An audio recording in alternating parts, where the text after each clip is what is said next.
Senator Gilmore was a big leader on this as well. Landmark criminal justice reform, which is making sure that we support our law enforcement.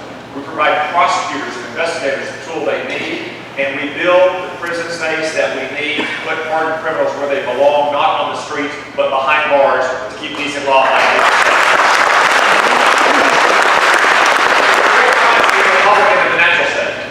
I can't say the Democratic Party in Washington has quite the same record. In fact, under Joe Biden and the Democrats in Washington over the last 2.5 years, what we have seen is division, debt, and disgrace. And the American people are now turning to the Republican Party, just like they elected the majority in the House of Representatives last fall, to help protect America. And that's what I want to speak to you briefly about tonight, is what they expect us to do to protect this nation, to protect our economy, to protect our families. Because it all depends on us, not just the elected officials like me, but the patriots in this room who roll up your sleeves and work hard to make phone calls, to knock on doors, to put out yard signs, to raise money, to get people to vote at the polls. That's what the American people are counting us to do, so when we get in office, we can protect this nation. I can tell you that Joe Biden does not have what it takes. Bob Gates, who was Barack Obama and George Bush's Secretary of Defense, once said that Joe Biden had been wrong on nearly every major foreign policy and national security question of the last 40 years. The only thing I would change about that, since he said it in 2014, is it's now the last 50 years.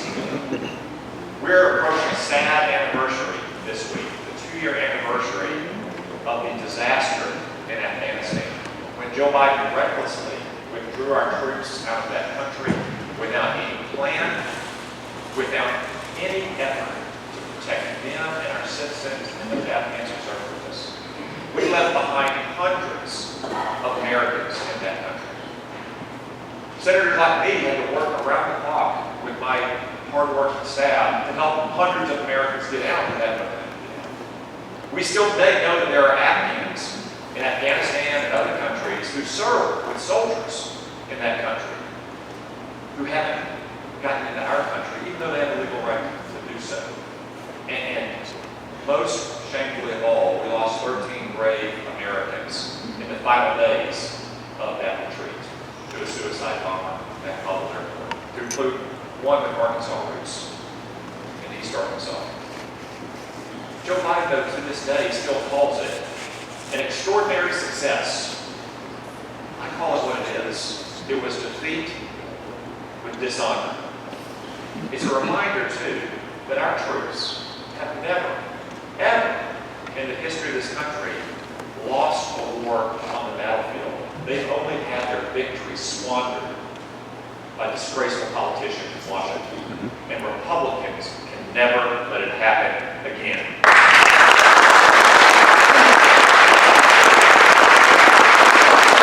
What happened in Afghanistan was not just an isolated incident.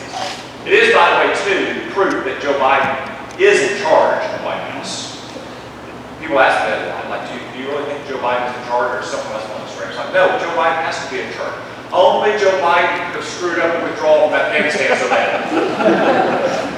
And look at the echo effect it's had. It's not a coincidence that just a few weeks later, Vladimir Putin began to mass his forces on the border of Ukraine, which has led to the largest land war in Europe since World War II. It's because Joe Biden manifested weakness, because he granted concession after concession to Vladimir Putin in his first year in office, that he was not even go for the jugular in Ukraine, which he's always wanted to do, which he did under Barack Obama as well. You know, my Democratic colleagues get irritated at me when I point out to them that I noticed that Vladimir Putin only invades Ukraine when Democrats are president. It's true.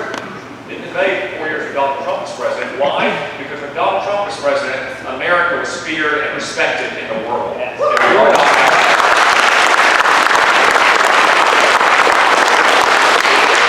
What's happening with Iran? You may have seen the news today that Joe Biden is going to pay $6 billion, billion with a B, $6 billion for the release of 4 American hostages. Actually, I'd say it's their tentative contingent release because they've only been moved out of the horrific gulag-like prison in the House of until Joe Biden wires the money to the Ayatollahs. And look, we all celebrate when we can welcome home Americans who have been wrongfully held as hostages overseas. But all this ransom will do is encourage the Ayatollahs and others to take more hostages. In another 3 or 6 months, they'll have more hostages, and they'll still have their $6 billion as well to fund terrorism, to arm Russia, and to attack our troops in the Middle East. Because if you know this, since Joe Biden took office, the Iranians or their proxies have attacked Americans in the Middle East 84 times. At least that's what it was at last count, maybe higher by now. You may remember a few months ago, it killed 1 American and injured 5 more. And we finally struck back. That was the 5th time.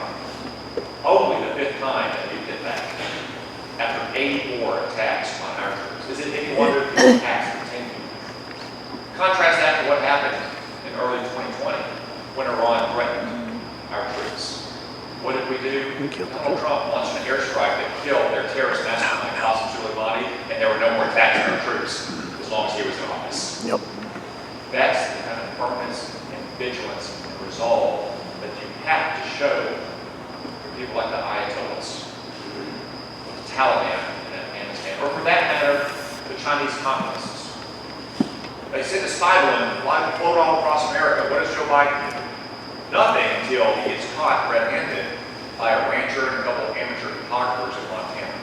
They hadn't noticed it. It would have gone on its merry way, and Joe Biden never said anything about it. They hack into U.S. government computer systems. What do? Nothing. In fact, we keep sending senior American officials to Beijing to kowtow to the communists. Our Secretary of State, our Secretary of the Treasury, John Kerry, and whatever he's doing with climate change these days. Manifesting weakness to others, chasing after their counterparts like they're love-struck teenagers. Is it any surprise that they disrespect us? That they threaten our partners and allies like Taiwan and Japan? That they send flotillas off of Alaska's coast? No, because they know they can get away with it. It is a dangerous world, and Joe Biden is not up to the task of protecting this nation